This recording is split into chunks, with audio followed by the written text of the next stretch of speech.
Siguro lahat naman tayo ay pamilyar sa kantang Love of My Life. Love of my life, you've hurt. Na isinulat at inawit ng rock icon na si Freddie Mercury, na bokalista ng sikat na bandang Queen.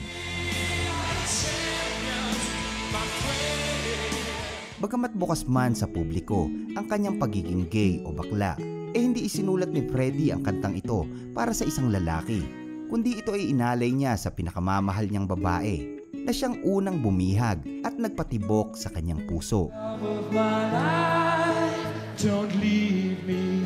Tunay siyang minahal ni Freddie Mercury at ang kanyang sinisinta na ito ay ang nagmana ng malaking bahagi ng kanyang mga naiwang yaman. Kaya sa video na ito ay ibabahagi ko sa inyo ang kwento ng dalawang nagmahala ng lubos na sina Freddie Mercury at Mary Austin. Aalamin natin kung paano kinaya ni Mary ang dumaang pagsubok sa kanilang relasyon. Matutunghayan nyo din sa ating talakayan na ito kung sino-sino ang mga dumang lalaki sa buhay ni Freddie. Kung bago ka pa lang sa aking channel, ay hinihiling kong mag-subscribe ka na. Pindutin mo na rin ang notification bell upang updated ka sa mga video na gaya nito.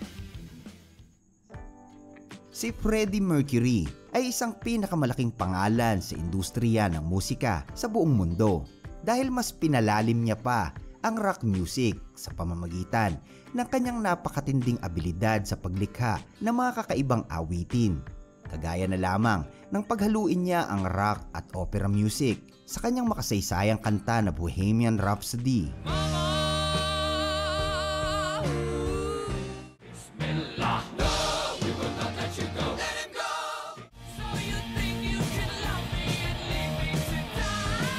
Na talagang kahit sa panahon natin ngayon ay labis na hinahangaan at hindi na yata kaya pang mahigitan.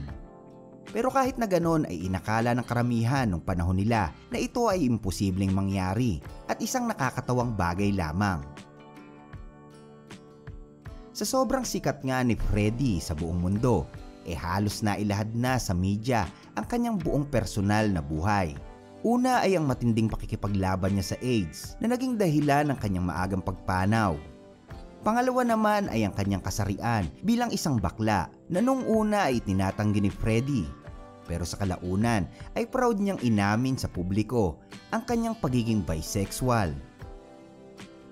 Sa maraming taon ng kanyang kasikatan ay nagkaroon siya ng iba't ibang mga karelasyon, mapababae man o lalaki.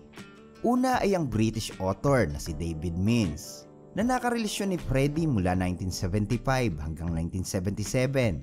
At pagdating naman ng early 80s ay nakarelasyon naman niya ang chef na si Joseph Penelli. Sumunod ay ang Austrian actress na si Barbara Valentin. Tapos ay ang radio personality na si Paul Renter noong 1986. At ang pinakapopular sa lahat at siyang nakarelasyon ni Freddie hanggang sa kanyang huling hininga na si Jim Houghton.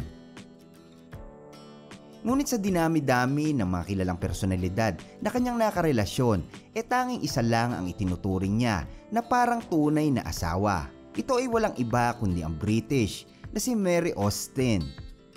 Si Mary ay isang simpleng babae na nagmula sa isang mahirap na pamilya. Ang kanyang mga magulang ay parehong may depresya sa pandinig, kaya naman ang mga ito ay hirap na makahanap ng trabaho. Kaya naman ginawa ni Mary Austin ang lahat ng bagay upang makatulong sa pangangailangang pinansyal ng kanilang pamilya. Taong 1969 sa edad lamang na 19, namasukan itong si Mary sa isang West London fashion boutique na tinawag na Viva. Dito na din niya nakilala ang 24 anyos na si Farouk Bulsara, o kilala nga natin bilang si Freddie Mercury. Si Freddie ay kakagraduate lamang noon sa Art College at nagtrabaho naman noong mga panahon na yon sa isang kalapit na clothing store na malapit sa pinagtatrabahuhan ni Mary. Dito na nagkakilala ang dalawa at naging malapit sila sa isa't isa. Kaya naman makalipas lamang ang ilang buwan nabuo na ang kanilang relasyon. Nagpasya sina Freddie at Mary na magsama sa iisang bubong.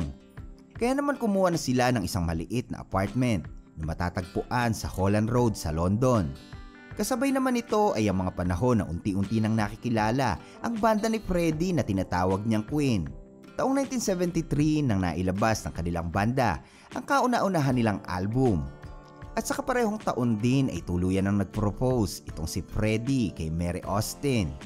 Pasko ng gabi noon nang biglang ibigay ni Freddie kay Mary ang isang napakalaking box. Pero ang box na ito ay punong-puno naman ng mga kahon. Ito ay papaliit ng papaliit habang unti-unti itong binubuksan ni Mary.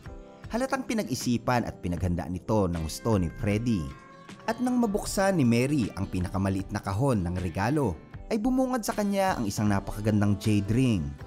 Isinuot ito ni Freddie sa kaliwang kamay ni Mary at dito na nga niya inaya na sila ay magpakasal.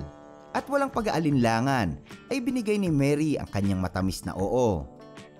Subalit kahit engaged na sila sa isa't isa ay hindi naman sila naikasal kahit sa mga sumunod na taon. Dahil na din sa sobrang abala nitong si Freddie Mercury sa kanyang karera sa musika. Taong 1974 ay nai-release ng Queen ang kanilang pangalawang album na pinamagatang Sheer Heart Attack. At sa sumunod na taon naman noong 1975 ay nilabas ng banda ang kanilang album na tinawag nilang A Night at the Opera. Kasama na nga sa album na ito ang kantang Love of My Life. Ang awitin na sadyang sinulat ni Freddie bilang proposal song para sana kay Mary Austin. Ito yung mga panahon na talagang sobrang sikat na ang bandang Queen. Nagsasagawa na sila ng iba't ibang mga live show. Ito na rin yung mga oras na si Freddie ay sobrang wild kung magtanghal sa entablado. Pero bahagya namang tumamlay ang masayang pagsasama nilang dalawa. Madalas na ngang umuwi si Freddie ng hating gabi at halos wala ng oras para kay Mary Austin. At ang tungkol sa kanilang kasal ay hindi na kailanman napag-usapan pa. Dito na napansin ni Mary na para bang may mali sa ikinikilos ni Freddie. Noong una ay inisip niya na baka mayroon itong ibang babae. Ngunit mali pala ang kanyang hinala. Dahil noong 1976 ay laking gulat niya nung inamin ni Freddie ang tungkol sa kanyang tunay na kasarian. Harapan niyang sinabi kay Mary na siya ay isang bisexual. Hindi naman masyadong nagulat si Mary sa mga naturang revelasyon. Sapagkat noon pa man daw ay napansin na niya ang pagiging binabae nitong si Freddie. Hindi nga siya naniwala na ito ay isang bisexual, kundi isa talagang bakla. Kaya naman doon na nagtapos ang mahabang pagsasama nilang dalawa. Pareho mang nasaktan sa mga pangyayari, ay wala naman silang samaan ng loob para sa isa't isa. Sa katunayan nga, ay hindi nawala ang kanilang pagiging magkaibigan.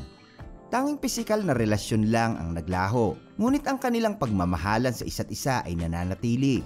At kahit hindi na sila magnobyo't nobya, hinahanap-hanap pa rin ni Freddie ang presensya ni Mary. Kaya naman upang hindi ito malayo ng husto sa kanya, ay binigyan niya ito ng sariling bahay sa 12 Stamford Terrace sa Kensington. Dito na rin kasi nakatira si Freddie at sa pamamagitan niya nito, araw-araw na niyang nasisilayan si Mary.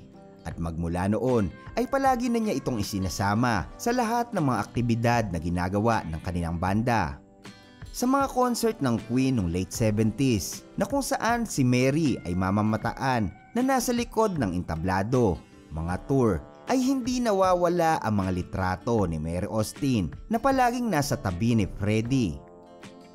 Alagang-alaga ni Mary itong si Freddie Mercury at sa sobrang sweet nila sa isa't isa ay hindi mo iisipin na wala silang relasyon, para nga silang mag-asawa.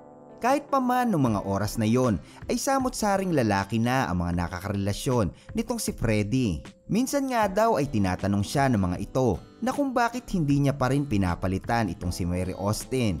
Simple lang ang sagot ni Freddie. Ang mayroon lang ako ay si Mary at hindi ko kailangan ang kahit sino. Ganito ka-espesyal si Mary para kay Freddie. Kahit na sari-saring mga lalaki na ang dumaan sa kanya, hindi niya pa rin ito inaalis sa kanyang buhay. Nagpatuloy ang kanilang pagkakaibigan hanggang sa dumating ang pagkakataon na nagkaroon na ng sariling mga anak itong si Mary sa pintor na si Piers Cameron.